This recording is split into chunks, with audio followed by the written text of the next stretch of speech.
technology has become so advanced that everyone has AI implants in their heads that help with everyday life. But unfortunately, that also means it can be monetized, so Ishika has to deal with dozens of ads the second she steps into a mall.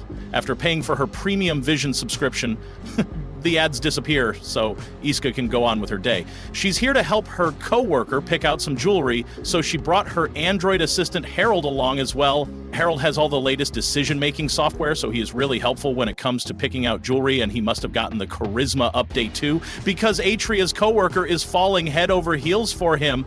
After a few minutes, the co-worker decides to buy a pendant because Harold said it would look good on her, and now that she's made a decision, the shopping trip is over. They walk Atria's co-worker to the train station, and she says she had a lot of fun today, especially of Harold, so she'd love to spend more time with him. She would even oil his drive shaft for him if he wants, but Harold isn't comfortable with where this is going, so he just gives her an awkward handshake. Ia's co-worker then remembers that Ika was also there for the shoeing trip, so she thanks her for the help and apologizes for all the terrible things she said about Ika on the group chat.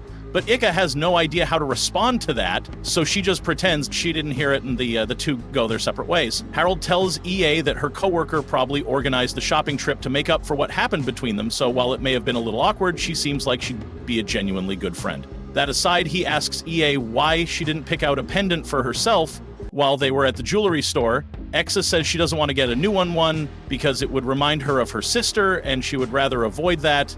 Harold is honestly shocked that Icha is being so honest with him, because she usually ignore him. It takes a moment for his system to process what just happened, but he thinks it's a nice change of pace from her usual behavior.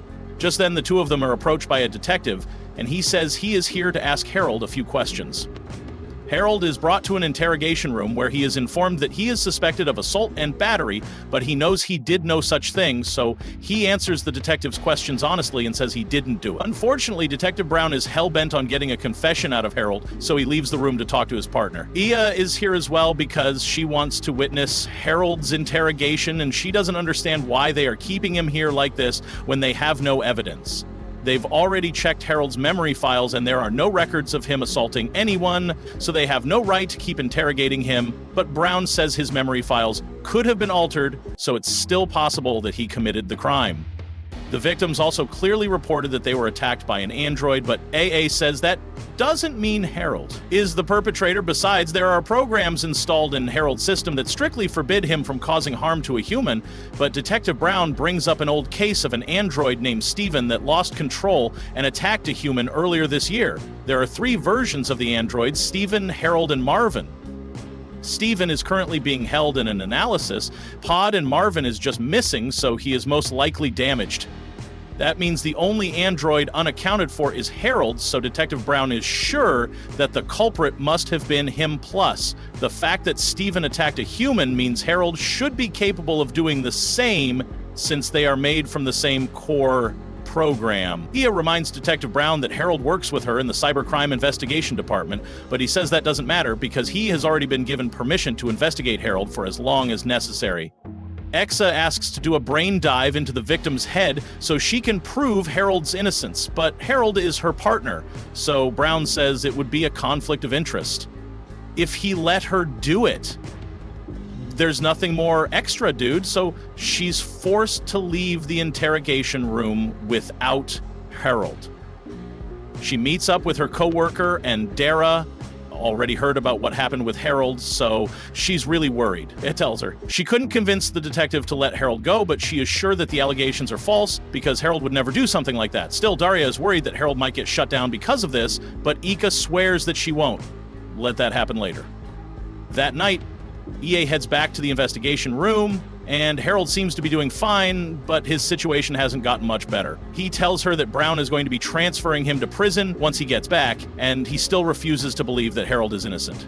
Aya tells him that Daria was really worried about him, so she's staying in a hotel nearby. Until this whole thing is sorted out, Aya says she can ask the cybercrime department chief to help him out a little, but Harold tells her she doesn't need to worry about him, so much Aya realizes Harold is oddly calm for someone who's about to be sent to prison. So she asks him if he knows something about the culprit of the crime. They don't have any definitive proof, but it's possible that the culprit could have been Marvin since he's still missing. It could also have been someone impersonating an android. But after thinking about it a little, she realizes that it'd be impossible for someone to pull off. Just then, Yuka receives a frantic call from Detective Brown. He demands to know where she is right. Now she tells him she's in the interrogation room with Harold, and after Brown gets there, he asks her if Harold was in here. The entire time, he was gone. Exa confirms this, but in case he doesn't trust her, Harold points to the underpaid intern who has been keeping an eye on him for the past few hours. Since Harold was really here the entire time, Brown realizes he has made a terrible mistake because while he was busy trying to get a confession from Harold, the real culprit attacked another person, and this time the unfortunate victim was Dwa. Dwa managed to survive, but she was badly injured.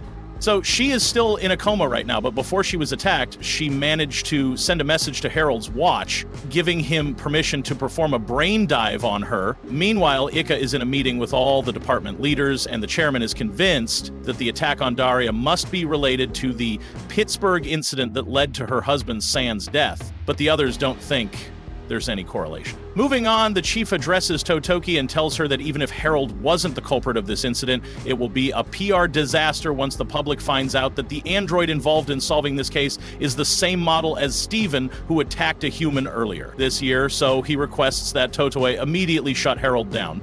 That request is outrageous, so Shika is about to say something, but Totoki says she'll handle it.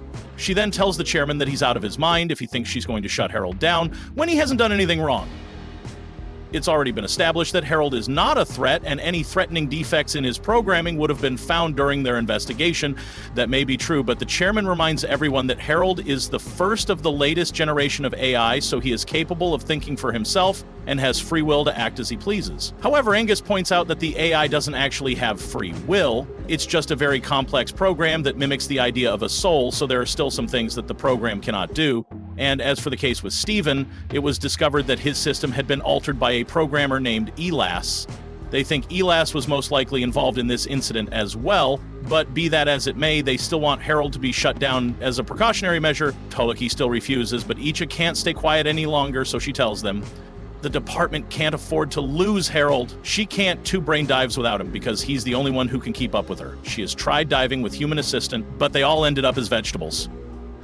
Getting rid of Harold would severely hinder the cybercrime department's functionality, so Harold simply cannot be disposed of. The chairman tries to argue, but Toy points out that their department can easily find clues that will lead them to the culprit, so she wants to have EA take over the investigation of the android assaults, and the best chance she has at finding a lead is to perform a brain dive on Daria so they can find out who did this to her.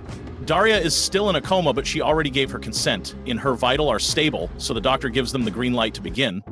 The brain dive EA connects one cable between her and Daria and hands the other cable to Harold so the two of them can enter Daria's brain as Uka swims through the metaphorical ocean of memories.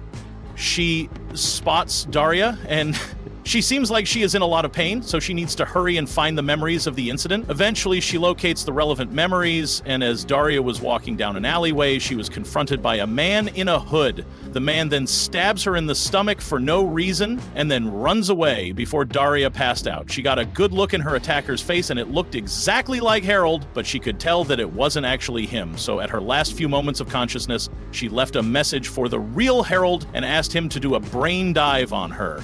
They gotten all the information they need, so Harold pulls Exa out of the dive for Dara's safety. He asks the doctor for a status update on Dee's condition, and her heart rate spiked a little from the strain of the brain dive, but aside from that, she should be perfectly fine based on what they saw from Dua's memories. Shout is certain that the culprit was an android, and it stands to reason that the android in question would be Marvin, but Harold doesn't think that's the case.